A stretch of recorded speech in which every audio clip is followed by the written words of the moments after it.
আজ 2025-26 অর্থবর্ষের কেন্দ্রীয় অর্থ কমিশনের বাজেট পেশ করতে চলেছেন অর্থমন্ত্রী নির্মলা সীতারামন। আর কিছুক্ষণের মধ্যেই বাজেট পেশ হবে এবং ইতিমধ্যেই তিনি পৌঁছে গেছেন। তার যে লাল ট্যাব, সেই ট্যাব হাতেই তিনি প্রবেশ করেছেন রাষ্ট্রপতি ভবনে। তবে মোদী সরকারের তৃতীয় মোদী সরকারের দ্বিতীয় বাজেট, পূর্ণাঙ্গ প্রথম বাজেট পেশ হতে চলেছে অর্থমন্ত্রী নির্মলা সীতারামনের হাত ধরে। তবে এই বাজেটকে নিয়ে একাধিক প্রশ্ন মধ্যবিত্তের, কেমন হতে চলেছে আজকের বাজেট, সংস্কারমুখী না মনমোহিনী বাজেট, কি থাকবে এই বাজেটের মধ্যে, বেকারত্ব কি দূর হবে, মূল্য বৃদ্ধি কি কমবে, একাধিক প্রশ্ন ইতিমধ্যে ঘুরপাক খাচ্ছে। কথা বলে নেব নিউজ ভ্যানগার্ডের এক্সিকিউটিভ এডিটর নীল বণিকের সাথে। তবে ইতিমধ্যে যে বাজেটকে কেন্দ্র করে একাধিক প্রশ্ন তৈরি হয়েছে এবং আর কিছুক্ষণের মধ্যেই সমস্ত উত্তর মিলবে বলেই মনে করা হচ্ছে। তবে অর্থমন্ত্রী হিসেবে নির্মলা সীতারামনের অষ্টমবার তিনি এই বাজেট পেশ করতে চলেছেন। টেলিফোন লাইনে রয়েছেন এক্সিকিউটিভ এডিটর নীল বণিক। নীল, এই যে বাজেট আজ আর কিছুক্ষণের মধ্যে পেশ হতে চলেছে, কেমন হবে এই বাজেট? প্রশ্ন তো একাধিক, কি বলবে? দেখো, এবারের বাজেট অবশ্যই প্রধানমন্ত্রী নরেন্দ্র মোদীর যে নেতৃত্বাধীন যে সরকার, সেই সরকারের কাছে অত্যন্ত চ্যালেঞ্জিং থাকবে। কারণ এই যে বাজেট, অর্থাৎ প্রথম লোকসভার ভোট হওয়ার পরে, মানে তৃতীয়বারের যে মোদী সরকার, তৃতীয়বারের মোদী সরকারের হচ্ছে প্রথম বাজেট। এতদিন যে গভর্নমেন্টটা চলেছে সেটা বিগত যে তোমার ভোট অফ অ্যাকাউন্টস পেশ করা হয়েছিল, সেই ভোট অফ অ্যাকাউন্টস পেশ করার যে অর্থ, সেই অর্থ দিয়ে এই সরকারটা মোটামুটি 5-6 মাস চললো। তবে এবছর তো গভর্নমেন্টকে একটা দিশা নিতে হবে যে আগামী 2030 পর্যন্ত দেশ কিভাবে চলবে এবং দেশ কিভাবে তার আর্থিক বৃদ্ধি থেকে আরম্ভ করে আর্থিক শ্রীবৃদ্ধি ঘটাবে, এটাই মূলত লক্ষ্য হবে প্রধানমন্ত্রী নরেন্দ্র মোদীর নেতৃত্বাধীন সরকার। ইতিমধ্যেই তোমার হচ্ছে সংসদ ভবনে পৌঁছে গেছেন কেন্দ্রীয় অর্থমন্ত্রী নির্মলা সীতারামন। তার যে লাল ডায়েরি বাজেটের, সেই লাল ডায়েরি নিয়ে ইতিমধ্যেই তিনি প্রবেশ করেছেন এবং প্রত্যেক সাংসদকে একটা বাজেটের কপি দেওয়া হয় প্রথা অনুযায়ী, এবং সেই কপিও ইতিমধ্যেই সকালবেলা কড়া সিকিউরিটিতে পৌঁছে গেছে। কারণ রাজ্যসভায় এবং লোকসভায় প্রত্যেক সাংসদরা বাজেটের যে বিস্তারিত থাকে, সেই বিস্তারিত কপি কিন্তু তারা পাবেন এবং সেটাও তাদেরকে দিয়ে দেওয়া হয়েছে। অর্থাৎ এই যে বাজেট, সেই বাজেটকে কেন্দ্র করে ইতিমধ্যেই শাসক এবং বিরোধীরা নিজেদের মধ্যে স্ট্র্যাটেজি ঠিক করবেন যে বাজেট অধিবেশন এবং আজকে বাজেটের পেশ করার সময় তারা কি বলবেন, তারা কিভাবে সংসদে ঝড় তুলবেন, এই বিষয়গুলো ইত্যাদি ইত্যাদি তো থাকবেই। তবে সবার আগে কেন্দ্রীয় সরকারের যেটা লক্ষ্য থাকবে যে এই বাজেট কিন্তু কেন্দ্রীয় সরকার অনেকটা সংস্কারমুখী করার চেষ্টা করবে। কারণ বিগত যে সরকার চলেছিল, সেই সরকারের আমলে লাস্ট দুটোবার কিন্তু যেভাবে সংস্কার করার কথা ছিল, সেইভাবে কিন্তু সংস্কার করেনি কেন্দ্রীয় সরকার। কারণ আমাদের ভারতবর্ষের মতো রাষ্ট্র, সেইখানে কিন্তু অর্থনীতির দিকটা বিচার করা হয় রাজনৈতিক কারণে। অর্থাৎ যেহেতু ভোট ছিল এবং দেশের লোকসভা ভোট, সেহেতু দেশের লোকসভা ভোটের সঙ্গে সামঞ্জস্য রেখে কিন্তু বাজেটটা কেন্দ্রীয় অর্থমন্ত্রী নির্মলা সীতারামনকে ভোট অফ অ্যাকাউন্ট পেশ করতে হয়েছে। কিন্তু এবছর বিধানসভার ভোট থাকলেও বৃহৎ আকারে 5 বছরের জন্য লোকসভার ভোট নেই। তো সেই ক্ষেত্রে বাজেটে একটু সংস্কারমুখী যে হবে, সে কথা বলার অপেক্ষা রাখে না। নির্মলা সীতারামনকে অনেক কিছু চ্যালেঞ্জ এবার মুখোমুখি হতে হবে বাজেট পেশ করতে গিয়ে। কারণ মধ্যপ্রাচ্যে যে যুদ্ধের পরিস্থিতি, সেই যুদ্ধের পরিস্থিতি তাকে মাথায় রাখতে হবে। দ্বিতীয় কথা, তাকে অবশ্যই মাথায় রাখতে হবে বাংলাদেশের বিষয়টা। তৃতীয় কথা মাথায় রাখতে হবে যে সাউথ এশিয়ায় যেভাবে ভূ রাজনীতিতে পরিবর্তন আসছে, সেই ভূ রাজনীতির পরিবর্তনের কথাও কিন্তু এই বাজেটের আগে তাকে মাথায় রাখতে হবে।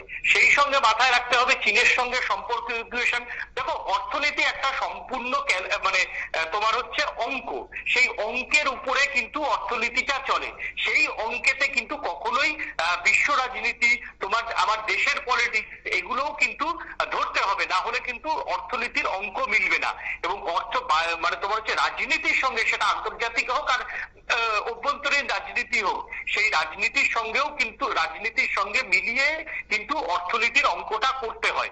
সেই জায়গাতে দাঁড়িয়ে কেন্দ্রীয় অর্থমন্ত্রী নির্মলা সীতারামন আজকে বাজেট পেশ করার আগে তাকে প্রথমেই মাথায় রাখতে হবে যে গত সরকারে তারা সব থেকে বেশি ঝামেলা ফেস করেছিল কিন্তু হচ্ছে কৃষি আইন।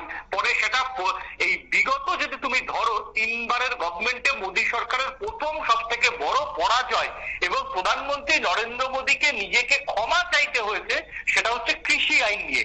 তো কৃষি আইন বাতিল করার পরেও কৃষকরা কিন্তু রাস্তায় ছিলেন এবং কৃষকরা কিন্তু যেটুকু বিজেপি গোবলয়ে তোমার হচ্ছে সমস্যার সম্মুখীন হয়েছেন সেটা কিন্তু অবশ্যই কৃষি আইনের জন্য। আর এই কৃষি আইন বাতিল হওয়ার পরেও এখনো এমএসপি সহ বিভিন্ন দাবি দাওয়া নিয়ে কিন্তু কৃষক সংগঠনগুলি তারা কিন্তু রাস্তায় রয়েছে। সেই জন্য কৃষির উপরে যে এমএসপি, কৃষির উপর ভর্তুকি, সারের উপর ভর্তুকি এবং অবশ্যই কৃষকদের বিদ্যুৎ, কৃষকদের তোমার হচ্ছে জমি, কৃষকদের জল, বনজ সম্পদের অধিকার, এই বিষয়গুলিকে কিন্তু অবশ্যই নির্মলা সীতারামনকে প্রাধান্য দিতে হবে। কারণ দেশের 70% উপরে মানুষ কিন্তু মানে একেবারে কৃষি কাজের সঙ্গে তাদের ওতপ্রোতভাবে সম্পর্ক রয়েছে এবং ভারতবর্ষ কিন্তু কৃষি অর্থনীতি একটা নির্ভর দেশ। যদিও ভারতবর্ষ হচ্ছে মিশ্র অর্থনীতির দেশ, এখানে যেমন ইন্ডাস্ট্রি আছে, এখানে যেমন সার্ভিস ইন্ডাস্ট্রি আছে, এখানে যেমন পারচেসিং পাওয়ার মানুষের অনেক বেশি, আবার এখানে কিন্তু কৃষিকে অগ্রাধিকার না দিলে ভারতবর্ষ কিন্তু কখনোই অর্থনীতিতে স্টেবল জায়গায় পৌঁছাতে পারবে না। কারণ আমাদের যেটা কৃষি অর্থনীতি অবশ্যই সেটা প্রোডাকশন, মানে কৃষিতে যে প্রোডাকশন হয় সেই প্রোডাকশন অর্থনীতির কথা মাথায় রাখতে হবে, কৃষিতে আমাদের সার্ভিস ইন্ডাস্ট্রির কথা মাথায় রাখতে হবে, কৃষিতে আমার এক্সপোর্ট ইন্ডাস্ট্রির কথা মাথায় রাখতে হবে, কৃষিতে আমার ইম্পোর্ট ইন্ডাস্ট্রির কথা মাথায় রাখতে হবে, অবশ্যই কৃষিতে আমার তোমার হচ্ছে স্মল স্কেল ইন্ডাস্ট্রি এইটা আমাকে মাথায় রাখতে হবে। এই যে কৃষি নির্ভর যে শিল্প এবং কৃষিতেও কিন্তু ভারী শিল্প হয়, যেমন ধরো ট্রাক্টর যে কারখানাগুলি রয়েছে ভারতে, যে বিখ্যাত সোনালিকা থেকে মহিন্দ্রা যে কারখানাগুলি করেছে সেগুলো কিন্তু ভারী ইন্ডাস্ট্রির মধ্যে পড়ে। তবে কৃষিকে কেন্দ্র করেও কিন্তু ভারতবর্ষে প্রচুর ভারী ইন্ডাস্ট্রি রয়েছে। সেই তারপরে কৃষিকে যদি আলোকপাত না করা হয় তাহলে একদিকে তোমার যেমন মানে ভারী ইন্ডাস্ট্রি নষ্ট হবে, স্মল স্কেল ইন্ডাস্ট্রি নষ্ট হবে এবং সেই সঙ্গে ভারতের যারা প্রান্তিক মানুষ, যাদের প্রত্যেকদিন তোমার হচ্ছে যাদের ইকোনমিক্সের ভাষায় বলা হয় মৌসুমি বেকারত্ব, এই যারা মৌসুমি বেকারত্ব তাদের কিন্তু কর্মসংস্থান সরাসরি গ্রামীণ ভারতে হবে না। এই মৌসুমি বেকারত্বের কথাও মানে যারা আমরা এখন একটা কথায় বলি পরিযায়ী শ্রমিক, এই পরিযায়ী শ্রমিকদের কথাও কিন্তু বা মৌসুমি বেকারদের কথাও কিন্তু মাথায় নির্মলা সীতারামনকে রাখতে হবে। কারণ তুমি যদি পাঞ্জাব দেখো, তুমি যদি হরিয়ানা দেখো, তুমি যদি পশ্চিমবঙ্গ দেখো, তুমি যদি তোমার হচ্ছে অন্ধ্রপ্রদেশ দেখো, কৃষি নির্ভর যে রাজ্যগুলি সেই রাজ্যগুলিতে যদি গ্রামীণ ভারত তুমি বিচার করো তাহলে গ্রামীণ ভারতে কিন্তু সব থেকে বেশি থাকে হচ্ছে এই মৌসুমি বেকারত্বের কাজ পাওয়ার উপর ভারতের অর্থনীতি কিন্তু নির্ভর করে। দেখো ভারতবর্ষের 10% মানুষ হচ্ছে সারা পৃথিবীর মধ্যে বড় লোক। এই 10% মানুষের মধ্য দিয়ে হাতে টাকা থাকলে কোনো ইকোনমি কিন্তু সচল হতে পারে না।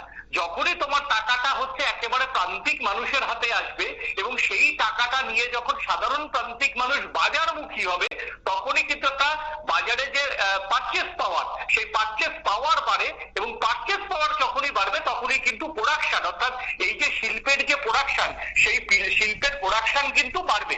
অর্থাৎ অর্থনীতিতে সবথেকে বেশি তোমার হচ্ছে সামঞ্জস্য হচ্ছে চাহিদা যেমন থাকতে হবে বাজারে, তেমনি চাহিদার সঙ্গে সামঞ্জস্য রেখে তোমার হচ্ছে অবশ্যই যোগান থাকতে হবে। এই চাহিদা এবং যোগান এই দুটো যদি ভারতের বাজারে ঠিক থাকে তাহলে ভারতের অর্থনীতি ঠিক থাকবে এবং এই জায়গাতেই কেন্দ্রীয় অর্থমন্ত্রী নির্মলা সীতারামনকে একদিকে যেমন চাহিদা তৈরি করে রাখতে হবে, অন্যদিকে যোগানও রাখতে হবে। কারণ যোগান যদি না থাকে সেই ক্ষেত্রে কালোবাজারি বাড়বে, সেই ক্ষেত্রে ফাক্কা বাজারি বাড়বে, সেই ক্ষেত্রে পরে দালালদের উৎপাত বাড়বে, তাতেও কিন্তু সাধারণ মানুষ একটা হ্যাম্পার হয়।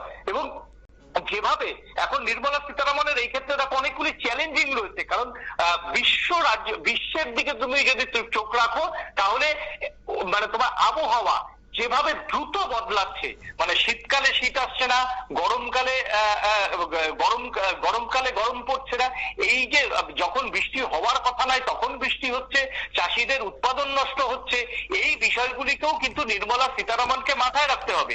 অর্থাৎ যে সবুজ বিপ্লব ইন্দিরা গান্ধীর আমলে শুরু হয়েছিল, সেই সবুজ বিপ্লব পরে যে আমরা 72 যে সবুজ বিপ্লবের যে মানে ফসল, সেটা আমরা 2003, 4, 5 এই 2024 পর্যন্ত পেয়েছি। আবার কিন্তু ভারতবর্ষে একটা সবুজ বিপ্লব দরকার, কারণ 72 সালের যে সবুজ বিপ্লব, সেটাতে ভারতে তখন এক ফসলা যে জমি, সেই এক ফসলা জমিতে হচ্ছে সেটা তিন ফসলি জমিতে কনভার্ট হয়েছিল। অর্থাৎ চাষের মানে ধরন বদলেছিল। যে জমিতে একবার চাষ হতো সে জমিতে এখন 3বার চাষ হচ্ছে। এবং তোমার হচ্ছে এখন বর্তমানে কিন্তু কৃষি জমি নগরায়ন বাড়ছে, কৃষি জমি নষ্ট হচ্ছে। দীর্ঘদিন ফার্টিলাইজার ইউজ করার পরে কিন্তু তোমার হচ্ছে এই যে তোমার চাষের জমি, সেই চাষের জমির তোমার হচ্ছে উর্বরতা কমছে। সেই জায়গাতে কিভাবে উর্বরতা জমি তো আর বাড়ানো সম্ভব নয়। ভারতবর্ষের মানুষ তো আর চাঁদে গিয়ে চাষ করতে পারবে না। জনসংখ্যা বাড়ছে, নগরায়ন বাড়ছে, তার ফলে কিন্তু কৃষি জমি কিন্তু আস্তে আস্তে কমছে। এবং কৃষি জমি যখনই কমছে, তাহলে তোমার কি করতে হবে না, আধুনিক চাষের পদ্ধতি বদলাতে হবে। সেই ক্ষেত্রে জল ছাড়া কিভাবে চাষ করা যায়, কম জলে কিভাবে চাষ করা যায় সেটা ভাবতে হবে। সেই ক্ষেত্রে অল্প জমিতে কিভাবে অধিক থেকে অধিকতর ফসল তোলা যায় সেটা ভাবতে হবে। এবং সব থেকে হচ্ছে জলবায়ু বিজ্ঞান। এই জলবায়ু বিজ্ঞানকে কেন্দ্র করে কিভাবে তোমার চাষের বীজের পরিবর্তন আনতে হবে, সেটাও কিন্তু কেন্দ্রীয় অর্থমন্ত্রী নির্মলা সীতারামনকে ভাবতে হবে। কারণ 2040-এর মধ্যে যেটা হচ্ছে মানে রাষ্ট্রপুঞ্জ যেটা মনে করছেন, সেটা হচ্ছে প্রতি গরমে ভারতবর্ষে প্রায় তোমার হচ্ছে 10 লাখ মানুষের মৃত্যু হবে। এই 10 লাখ মানুষ কারা হবে? এই 10 লাখ মানুষ হবেই হচ্ছে যারা কৃষি ক্ষেত্রে নির্ভর এবং যারা কিন্তু এই মরশুমি বেকার, বা এখনকার ভাষায় আমি যদি বলি খুব সহজ ভাষায় পরিযায়ী শ্রমিক। কারণ এরাই কিন্তু সকাল 10টার পর মাঠে ময়দানে থেকে তোমার হচ্ছে প্রোডাকশন করবে। তাহলে এই জায়গাতে কিভাবে এই মৃত্যু মিছিল আটকানো যায়, কিভাবে এই যে পরিযায়ী শ্রমিক তাদের এই গরমের সময় আর মানে চৈত্র মাস থেকে একদম পুজো পর্যন্ত কিভাবে তাদের কাজের ময়দানে রাখা যায়, প্রোডাকশন শিল্প যাতে কখনোই হ্যাম্পারিং না হয়, উৎপাদনশীলতা যাতে কখনোই মার না খায়, সেই জন্য এই শ্রমিকদের কিভাবে সামাজিক সুরক্ষার মাধ্যমে কাজে ফেরাতে হবে, এই বিষয়গুলিকে কিন্তু নির্মলা সীতারামনকে চ্যালেঞ্জ রাখতে হবে।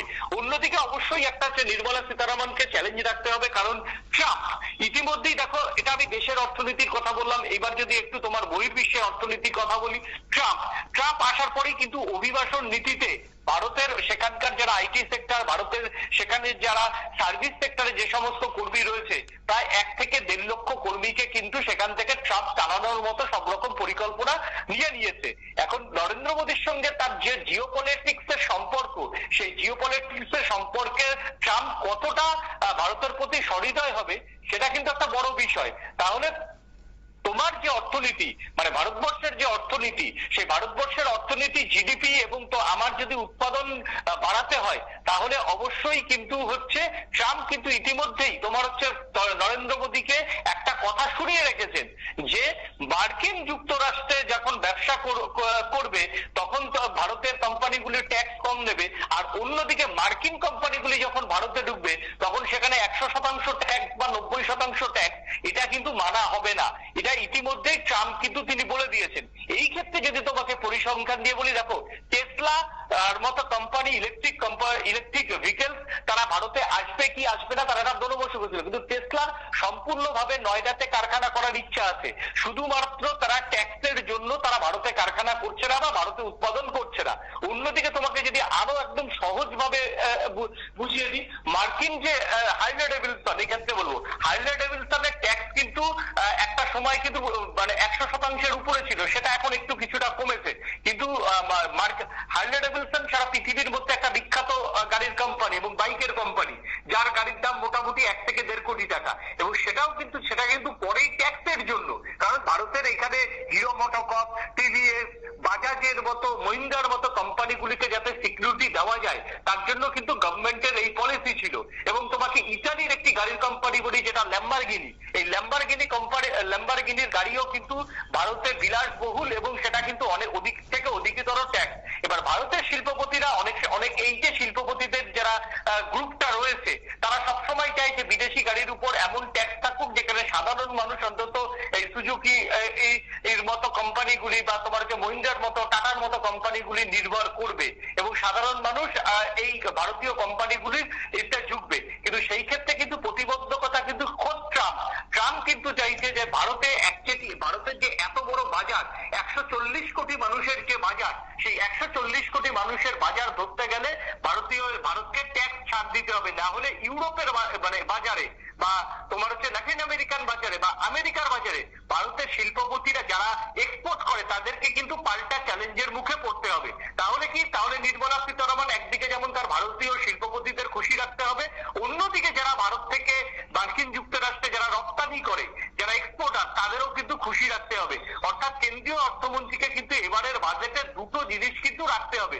অন্যদিকে আরো একটা জিনিস, ভারতে যদি কাজের বাজার যদি ঠিক রাখতে হয়, অবশ্যই ভারতকে পরিষেবা শিল্প তোমার সার্ভিস সেক্টর, এই সার্ভিস সেক্টরে কাজের বাজারটা কিন্তু ঠিক রাখতে হবে। তাতে আইটিতে একটা আইটি শিল্প, হোটেল শিল্প, তোমার হচ্ছে বিভিন্ন যে ট্যুরিজম শিল্প, এইগুলিকে কিন্তু ভারতের চাঙ্গা রাখতে হবে।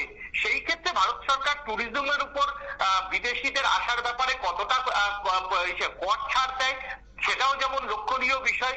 অন্যদিকে দেশের মানুষের হাতে যদি টাকা না আসে, তাহলে দেশের মানুষ ধরো যদি আজকে আগরতলা সাধারণ মানুষের হাতে টাকা না আসে, আগরতলা সাধারণ মানুষ তো কলকাতা যাবে না, আগরতলা সাধারণ মানুষ তো গুয়াহাটিতে ঘুরতে যাবে না, তখন ঘোরা হচ্ছে বিলাসিতা। অর্থাৎ দেশের মানুষের হাতে এমন ভাবে টাকা পৌঁছে দিতে হবে বা টাকা পৌঁছে যাওয়ার জায়গা তৈরি করতে হবে যাতে সাধারণ মানুষ তার এন্টারটেনমেন্ট বা মনোরঞ্জনের জন্য পরিষেবা শিল্পের দুয়ারে যায়। এবং পরিষেবা শিল্পে এই মুহূর্তে দেখো এই যে ট্যুরিজম শিল্প, সেই ট্যুরিজম শিল্পকে কিন্তু সরকারকে খুব একটা বেশি বিনিয়োগ করতে হয় না। একটা ভারী ইন্ডাস্ট্রি করতে গেলে সরকারকে যেভাবে বিনিয়োগ করতে হয়, কিন্তু ট্যুরিজম ইন্ডাস্ট্রির মাধ্যমে, সেলফ হেল্প গ্রুপের মাধ্যমে প্রান্তিক মানুষেরও কিন্তু কর্মসংস্থান খুব অল্প সময়ে হয় এবং খুব কম পুঁজিতে এরা ব্যবসা করতে পারে। তার জন্য এই শিল্পকে কিভাবে চাঙ্গা রাখা যায় মানুষের হাতে টাকা দিয়ে, সেটা একটা অবশ্যই লক্ষণীয় বিষয়। অন্যদিকে ব্যাংক এবং বিমার ক্ষেত্রে তোমার হচ্ছে অবশ্যই ব্যাংক এবং বিমাতে তোমার হচ্ছে কেন্দ্রীয় অর্থমন্ত্রী নির্মলা সীতারামনের লক্ষ্য থাকবে যে ব্যাংক শিল্পকে কিভাবে চাঙ্গা করা যায়। দেখো, অনাদায়ী ঋণ এই মুহূর্তে নির্মলা সীতারামন বা প্রধানমন্ত্রী সব থেকে বেশি কথা শোনেনি কিন্তু এই নীরব মোদী মেহুল চস্কিদের নিয়ে। এই নীরব মোদী মেহুল চস্কিদের যদি আটকাতে হয়, তাহলে অনাদায়ী যে ঋণ আদায়ে ভারত সরকারকে কিন্তু কঠোর থেকে কঠোরতর ব্যবস্থা নিতে হবে, প্রয়োজনে আইন তৈরি করতে হবে, প্রয়োজনে ব্যাংকের ক্ষেত্রে অনেক বেশি কঠোর হতে হবে। সেই জায়গা থেকে এই মেহুল চস্কিদের বা নীরব মোদীদের আটকানোর জন্য নরেন্দ্র মোদীর সরকার এবার কি ব্যবস্থা নেয় সেটা যেমন লক্ষণীয় বিষয়, কিন্তু এই যে এনপিএ রয়েছে, প্রত্যেকটি রাষ্ট্রায়ত্ত ব্যাংকের আজকে কয়েক হাজার মিলিয়ন ডলার তোমার হচ্ছে বাজারে রয়েছে, এনপিএ তে রয়েছে, অর্থাৎ অনাদায়ী ঋণে রয়েছে। সেই অনাদায়ী ঋণ তোমার কিভাবে আদায় করতে হবে এবং সেই অনাদায়ী ঋণ যদি ব্যাংকে আদায় করে যদি ফিরিয়ে আনা যায় ব্যাংকে, তাহলে এই টাকাটা কিন্তু মার্কেটে খাটবে এবং এই টাকাটা ব্যাংকের হাতে থাকলে কিন্তু সেই টাকাটা আরবিআই এর হাতে থাকবে এবং ভারতীয় অর্থনীতি মজবুত হবে। এখন এতগুলো অর্থনীতি ইজ দ্য বিগেস্ট একটা সাবজেক্ট এবং এই ছোট ছোট অনেক বিষয় রয়েছে সেখানে, সেইগুলোকে নিয়ে কেন্দ্রীয় অর্থমন্ত্রী নির্মলা সীতারামন কিভাবে এগিয়ে যায় এখন সেটাই দেখার। সুপ্রীতি, একেবারে অনেকগুলো দিক তুমি তুলে ধরলে নীল, আপাতত ধন্যবাদ তোমায়, আবারও যোগাযোগ করে নেবো তোমার সাথে। তবে এই মুহূর্তে দাঁড়িয়ে মোদী সরকারের তৃতীয়বারের মোদী সরকারের দ্বিতীয় বাজেট, পূর্ণাঙ্গ বাজেট পেশ হতে চলেছে। আর খুব একটা সময় বাকি নেই, 11টার সময় বাজেট পেশ করতে চলেছেন অর্থমন্ত্রী নির্মলা সীতারামন। তবে সংস্কার না জনমোহিনী বাজেট পেশ করবেন কেন্দ্রীয় অর্থমন্ত্রী নির্মলা সীতারামন, সেদিকেই লক্ষ্য রয়েছে। আম জনতার, সাধারণ মানুষের কপালে কি জুটবে সেটাই এখন সব থেকে বড় লক্ষণীয় বিষয়। আমরা আবারও আসছি বাজেট সংক্রান্ত একাধিক খবর নিয়ে, তবে ছোট্ট একটা বিরতি।